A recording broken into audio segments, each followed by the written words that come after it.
Dear Katie, so much has changed, even just since you've been away. We moved into this house. I'm in a new school, and my big sister being gone for a year doesn't make it any easier. It doesn't feel real, but I'm not gonna let it faze me. I used to tell you everything, and if I can't do it in person, because you're off gallivanting around who knows where, I'll tell it to this journal, just like I was talking to you.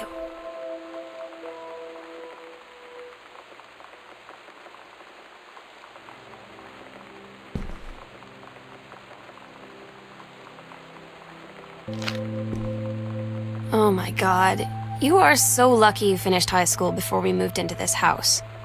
So, it's the first day of school, and there I am, introducing myself to the class, and I say that I just moved into the house on Arbor Hill.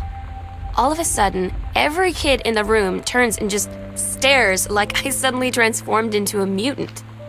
I just stood there, wishing pretty hard for a rewind button. Because now maybe nobody knows my name, but they all know who I am.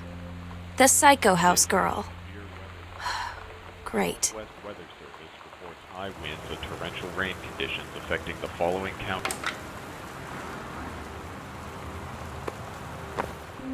You know that feeling where the first moment you see someone, it's like they have a big gold star around them, and you have to get to know them?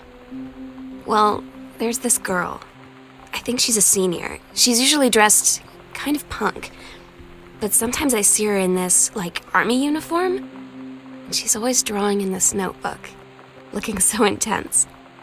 I had no idea how I would ever, have an excuse to talk to her. Till I noticed she and her friends hang out and play Street Fighter at the 7-Eleven every day after school.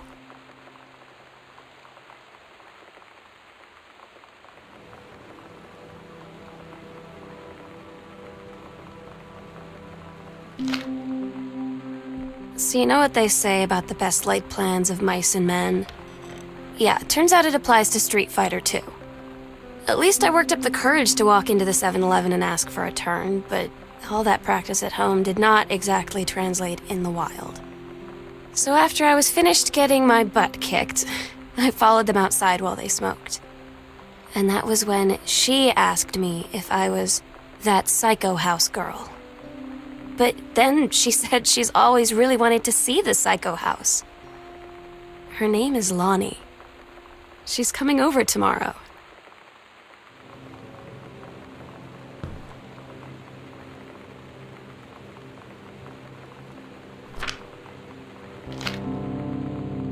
When you live in one place your whole life, your next door neighbor is kind of like your default friend. And Daniel only got weirder over the years. So moving away has been a good excuse to, not see him anymore. But he did always have the good Nintendo games. Maybe I'll give him a call.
It's weird hanging out with girls. Daniel was around ever since I was little, and other girls? I don't know. But being around Lonnie is like instantly just right. I gave her the grand Psycho House tour and took my revenge on Super Nintendo. And it was like, I don't know, I finally found someone I feel normal around. I drove her home and she gave me this tape and said, "You have got to listen to this." I haven't stopped playing it since.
Lonnie brought her hair dye over today. She said, "I need to fix these roots. Think you could help?" Dyeing hair is weirdly intimate. I don't know if I've touched someone else's scalp before. That's pretty intimate, right? It felt intimate. We looked into the mirror together after, and I expected her to say something about how it looked crappy or good or whatever. But that's when she said, "You're so beautiful." And she was looking at me.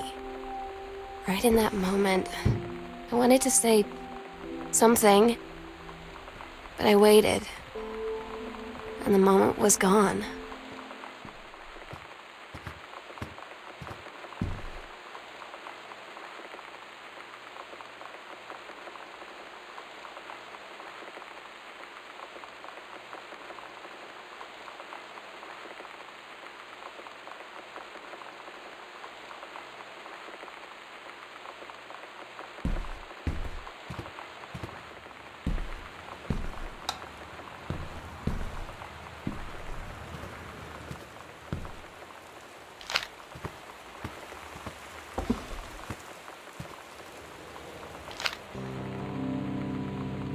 Sometimes you just have to lie to Mom and Dad.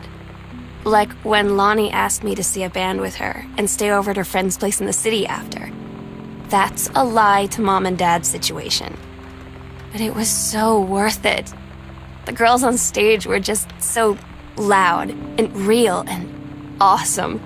And everybody was moving together like one huge tide of sound. Between two songs, Lonnie leaned over and said, "How do you like your first show?" I was so happy. I felt tears starting in my eyes. Lonnie came over today, but everything was different. She was sitting at my desk chair, and she wouldn't look at me.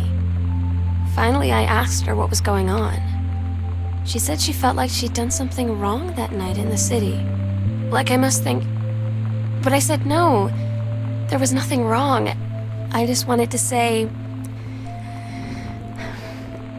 But I couldn't find the words. I felt like I was gonna cry, but I wasn't sad. She got up and sat next to me on the bed. I looked at her. "Lonnie, do you think you could ever..." And that's when she kissed me.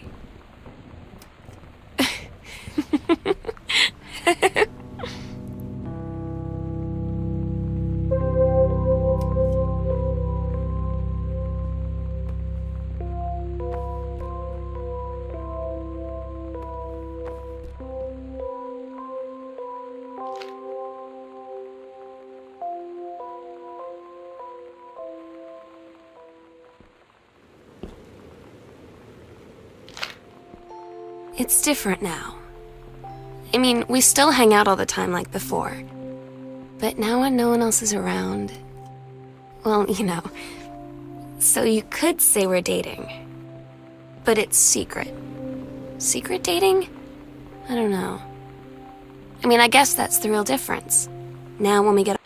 I'm so stupid sometimes.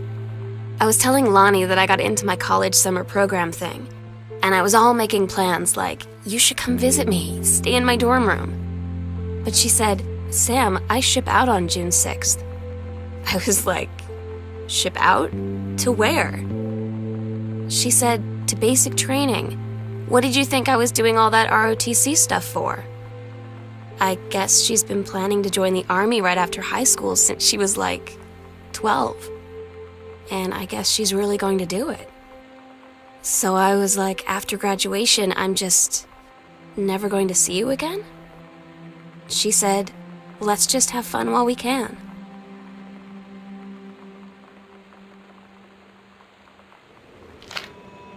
Todd's band lost their singer. Todd said he sucked. Lonnie said he got sick of Todd's shit, and he was complaining about needing a new singer. So Lonnie was like, I can sing. And they were all kind of like, you can? And she was like, probably. But she's been rehearsing with them for like a week now. And I finally got to see them play in Todd's basement today. And she's actually really amazing. I feel so proud when she's on stage. It's incredible being in awe of someone you love. So everybody knows it's like a temporary situation till she ships out in June. But till then, they tell you to stick with the group on field trips, Katie. There's a reason for that. Lonnie and I snuck off on the side paths at Multnomah Falls and got a little lost. Okay, a lot lost. Like, for hours.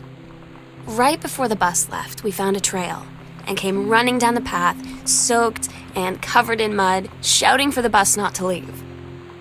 The school called home. I don't get Lonnie sometimes. Like, her band, and our zine, and her hair, and everything are all anti-authority. But I watch her in JROTC, and she's doing drills in perfect formation, following orders, no question. And there's all this stuff in the news about don't ask, don't tell. Like, she's going to join the army and then have to lie about who she is. She said they don't need to know what they don't need to know. Like it was no big deal. This from the girl who trashed her locker to, like, defend my honor. I've learned when to stop arguing, though. I don't think Lonnie even gets Lonnie sometimes.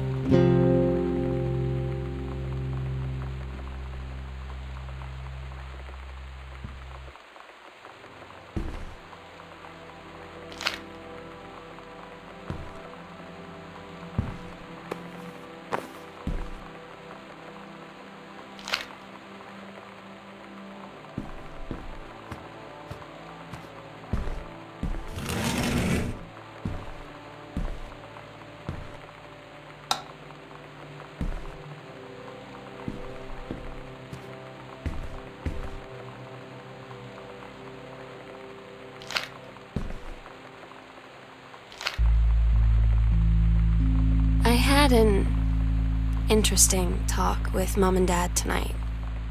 One you were never gonna need to have. I mean, you've known, right? I've known. I've known since, like, She-Ra. Mom and Dad didn't, I guess. But they saw the zine and the stuff on the locker, and they were like, is there something we should know about you and Lonnie? And so here's the thing. I was prepared for them to be mad, or disappointed, or start crying, or something.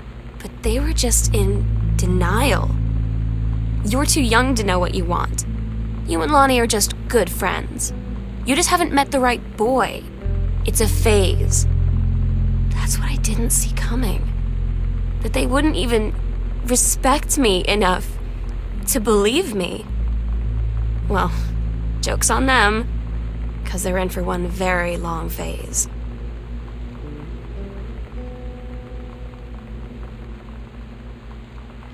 Daniel finally came over to get his game. I'd been dreading it.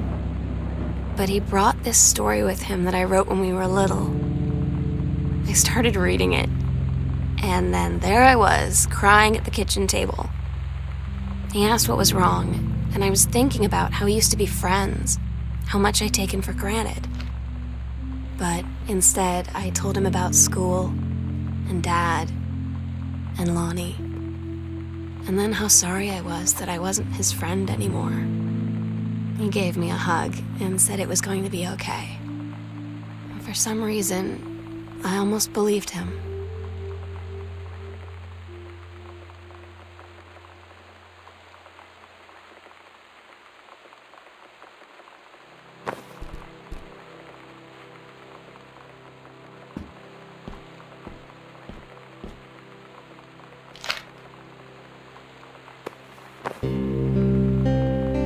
I asked Lonnie what she had to do to get ready to ship out for basic training.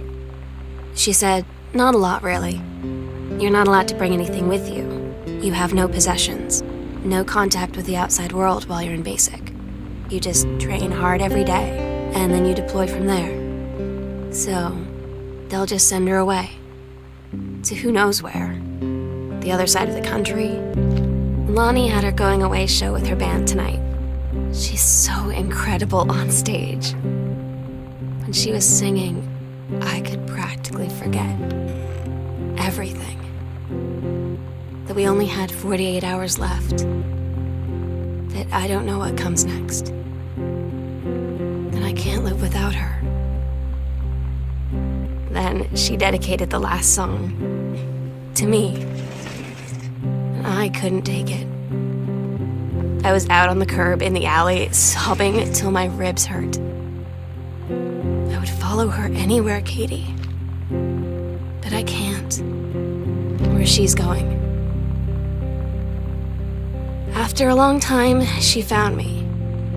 She said she was sorry. She said, I wish things could be different. I just wanted to make you happy. I said, I don't think you can anymore. We agreed our last night together would be our happiest ever, and we'd forget tomorrow was going to come at all. It worked for a while. We had a good time seeing Oscar off, then ran up to the attic to look through our photos, to find one for Lonnie to take with her. And looking at them, I realized they were all in the past, and there wouldn't be any more. And I didn't know what I was going to do. And I cried, and she held me. She said she knew it was hard, but life would move on. I said I didn't want my life to keep moving without her. That's when she cried too. I was so exhausted. I must have fallen asleep like that, in her arms. In the morning, I woke up, and I was finally alone.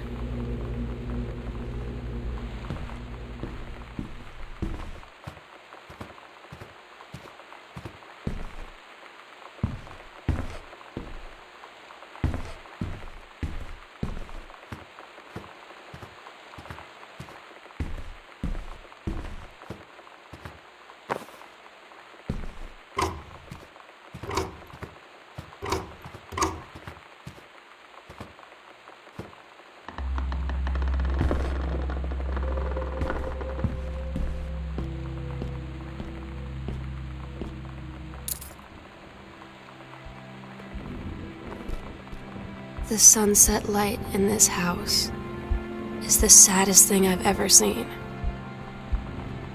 I just want to sleep. When I'm in the attic, it almost feels like Lonnie could still be here. She's just downstairs. I'm just waiting to hear her pull down the hatch and come running up. Maybe I'll go up to the attic and wait.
At Todd's brother's place after the show, there was only a futon to sleep on, so Lonnie and I shared it. The lights went out. I was turned toward her. My eyes started to adjust, and then I could see she was looking at me, too. In the dark, she smiled. My heart was beating so fast. I rolled over. I felt so, nervous. After a minute, she put her arm around me and was so close and whispered in my ear, "I really like you." I just nodded my head, and I really hope she could tell. I really hope that she meant what I think she did. I felt like a shook-up can of soda ever since. I hope we have the chance to talk before I explode.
Meow, meow.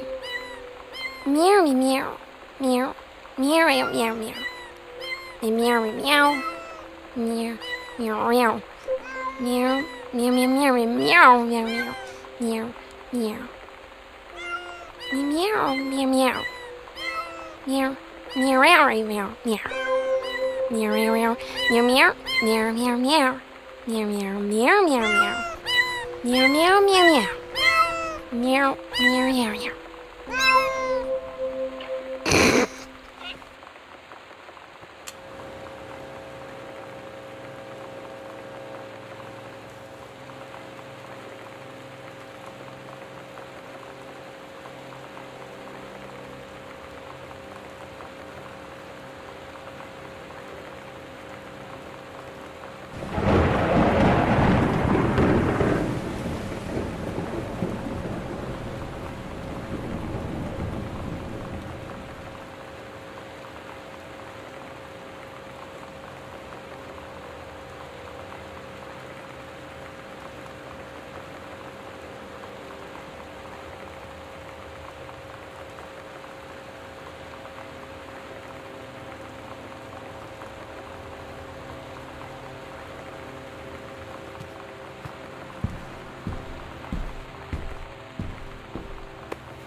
Oh my God.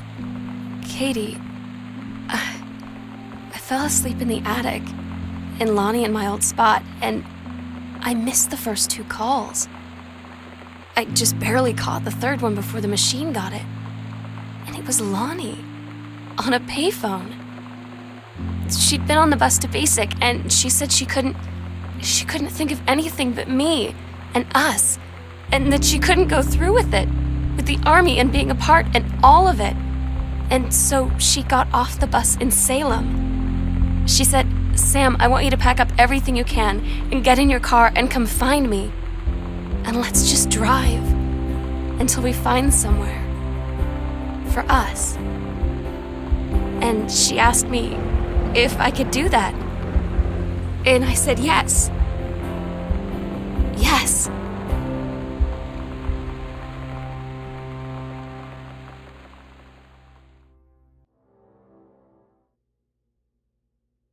Katie, I'm so sorry that I can't be there to see you in person, that I can't tell you all this myself.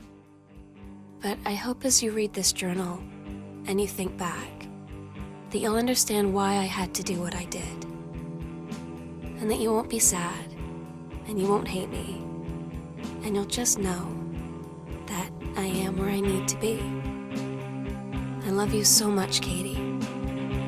I'll see you again someday. Love.